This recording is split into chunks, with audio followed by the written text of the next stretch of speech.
Olá, estudantes da primeira série. Nesse vídeo nós vamos falar sobre o efeito de estranhamento de Bertold Brecht. Então, o teatro épico aborda conflitos sociais, busca provocar distanciamento do público em relação à identificação com personagens e narrativas, com o objetivo de fazer o espectador ser capaz de refletir e despertar para uma atitude crítica.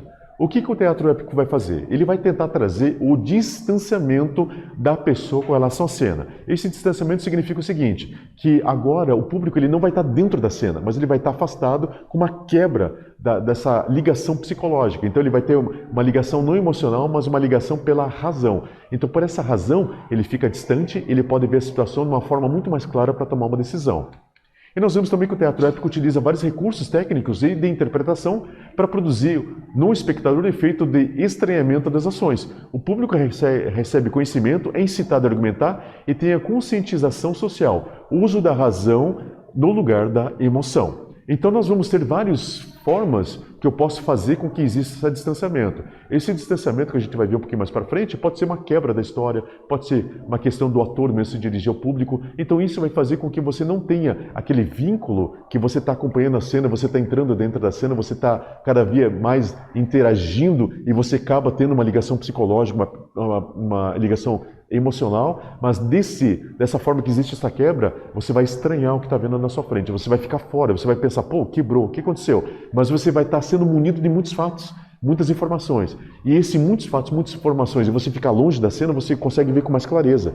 Então essa falta de envolvimento significa que você consegue ver uma situação de fora com mais lógica e dessa forma você pode ter uma crítica muito mais abrangente do que você está assistindo.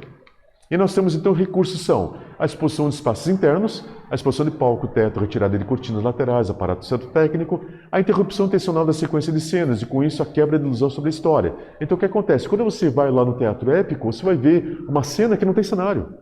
Aquelas, sabe as coxias, aquelas entradas laterais, onde que o pessoal entra lá para dentro para poder se vestir e volta, aquilo ali está totalmente aberto. Você consegue ver por trás do palco. Você consegue ver o aparato de maquinário. Você consegue ver também, inclusive, a interrupção da cena. O ator está ali representando para você, de repente o ator para, eu estou fazendo aqui o João. Ah, eu sou o João, estou aqui para falar sobre tal coisa, de repente eu falo assim, ó gente, eu não sou mais o João.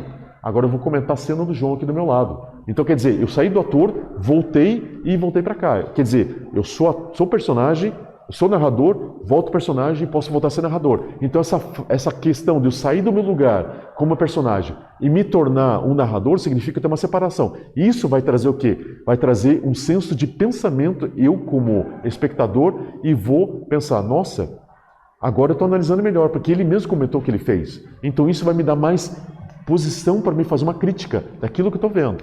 E nós temos também a existência do narrador distanciado, que é como se fosse um coringa, ou seja, a própria junção de atores, eles podem em coro falar para mim o que está acontecendo, e nós temos também a comunicação direta, que vem dos atores que volta de propósito para o público, ou seja, o ator ele vai se dirigir diretamente para o público, não mais como personagem, mas como uma pessoa comum.